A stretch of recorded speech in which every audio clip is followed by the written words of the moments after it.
இது இயற்கையிலே வந்து அவங்களுக்கு விஜயோட மேலே ரொம்ப அன்பு தான். காரணம் என்னன்னா, ஆதவர்ஜனா இங்கேருந்து போனவர், திருமாவளவன் அவர்களோட பயணித்தவர் தான்.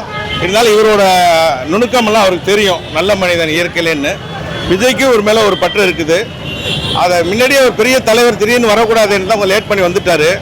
இருந்தாலும் இந்த பயணம் நல்லா இருக்கும். காரணம் என்னன்னீங்கன்னா இதில் உள்ளது எல்லாமே சிறுபான்மையினரும் தாழ்த்தப்பட்டவர்கள் தான். அதை தான் அவங்க விரும்புகிறாங்க. இப்போ பிசிக்கு என்ன விரும்புகிறாங்கன்னா, நம்ம தாழ்த்தப்பட்ட போது முன்னேறணுங்கிறது தான் அவங்களோட எய்மு. ஆல்ரெடி அவங்க செய்கிறது இவர் செஞ்சுட்டார். 36 பேரும் என்னமோ கொடுத்துருக்காரு சீட்டு தாழ்த்தப்பட்டவங்களுக்கு. மேலே இதுவும் ஒன்றா சேர்ந்தாங்கன்னா அவங்களுக்கு பெரிய நன்மையாக இருக்கும். அதனால் இவர் வந்து சிறுபான்மையார் தாழ்த்தப்பட்டவரை ஏற்று கொடுத்த சீட்டை நீங்கள் பார்த்துருக்கணும். யாருமே ஜாதி மதம் எதுவும் இல்லாமல் கொடுத்துருக்காரு. அதனால மக்களுக்கு ரொம்ப, ஒவ்வொரு கட்சியிலையும் இந்த கேஸ்ட் இங்கே இருக்காங்க, இந்த ஜாதி இங்கே இருக்காங்க, அவங்களுக்கு தான் சீட்டு கொடுக்கணும். இவருக்கு என்ன ஜாதினே தெரியாது. 234 பேரில் எம்எல்ஏ என்னென்ன ஜாதின்னு ஒரு சிலர் வேணால் தெரிஞ்சிருக்கலாம். ஆனால் யாருக்கும் என்னன்னு தெரியாது. ஜாதி மதம் இல்லாமல் ஒரு அப்பாற்பட்ட ஒரு தலைவர் தான் விஜயா எடுத்துக்கணும்.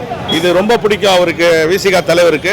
அதனால் லேட்டாக வந்திருக்காரு. அவ்வளோ காரணம் என்னன்னா, அதை அவங்களுக்குள்ள ஒரு பேச்சுவார்த்தை இருந்திருக்கும். நீங்க இப்ப விசிக்கு ஆதரவு வந்தீங்களா, தாவேக்கு ஆதரவு? நான் தாவேக்கு ஆதரவு, தாவேக்கு ஆதரவு தான். 4 நாள் வரைக்குமே, அதாவது எப்பயோ ஏத்துக்க வேண்டியது, இப்போ வரைக்கும் ஆளுநர் வந்து ஆளுநர் ஏத்துட்டு இருக்காருன்னா அது மேல உள்ள பிரஷர். இவர் காங்கிரஸ்ல சேர்ந்தோன்னா அவங்க மேல உள்ள பிரஷர் தான் அது. இதுக்கும் இந்த விசிகாவுக்கும் எதுவும் சம்மந்தம் கிடையாது. விசிகாக்கு சம்மந்தம் இல்லை. ஆளுநர் அப்படி பண்றதை எப்படி பார்க்கணும்? ஆளுநர் பண்ணதே மேல இருந்து பிரஷர், அதெல்லாம் ஆஃப் ஆயிரும். மக்களோட கருத்தெல்லாம் வந்துச்சுன்னா அதெல்லாம் எங்க போறது? மக்களோட சப்போர்ட் விஜய்க்கு அவர்களுக்கு இருந்துச்சுன்னா ரொம்ப நல்லா இருக்கும். ஒரு 2 நாளா வந்து தாவேக்காவில் இருக்கவங்களாம் ஒரு 2 சீட்டு வச்சுக்கிட்டு அவர் இப்போ பதில் சொல்லாம இருக்காங்க, விமர்சனம். இல்லை அவங்க வந்து சீட்டை பார்க்குறாங்க. இருந்தாலும் அவர் விஜய் அவர்களுக்கெல்லாம் தெரியும், ஒரு மிகப்பெரிய நல்ல ஒரு நேர்மையான தலைவர் தான் அவர். எந்த காசுக்கும் எதுக்கும் இல்லாதவர். இவருக்கு நல்லாவே தெரியும்.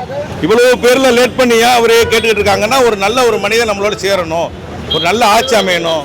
அதாவது அவர் விஜய்க்கு என்ன காரணம்னீங்கன்னா, இது ஊழல் இல்லாத ஆட்சி தான். இப்போ இது இந்த மாதிரி கட்சியெல்லாம் வந்துச்சுன்னா ஊழலுக்கே வேலை கிடையாது. எல்லா அமைச்சரும் எல்லாருமே வந்து பார்த்தீங்கன்னா திமுகவில் வந்து அவர்கிட்ட பேசிட்டு வந்த மாதிரி சொல்றாங்க. காங்கிரஸ் கிடையாது, நோ சான்ஸ். அப்படி ஆளே கிடையாது.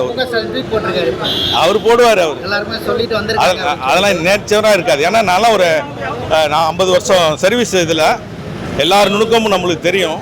118 கரெக்டாக இருக்குண்ணே. யாருன்னா ஒருத்தங்க 2 பேர் வந்து பிரிஞ்சாலும் கட்சி அதெல்லாம் இனிமேல் ஆள் வர தயாராக இருக்காங்க. இல்லை, அதுதான். அது மறுபடியும் ஒரு பிரச்சனை ஏதாவது ஒன்று வருமானம்? அதெல்லாம் எதுவுமே வராது. இன்னொன்று சொல்கிறேன், இன்னொரு எதுன்னா, இப்போ 2 பேர் ஏடிஎம்கில் பிரிகிறாங்க. இதில் அவங்கெல்லாம் விஜயோட ஒரு நல்ல மனிதர்களோட சேர நல்ல வாய்ப்புகள் நிறையா இருக்குது.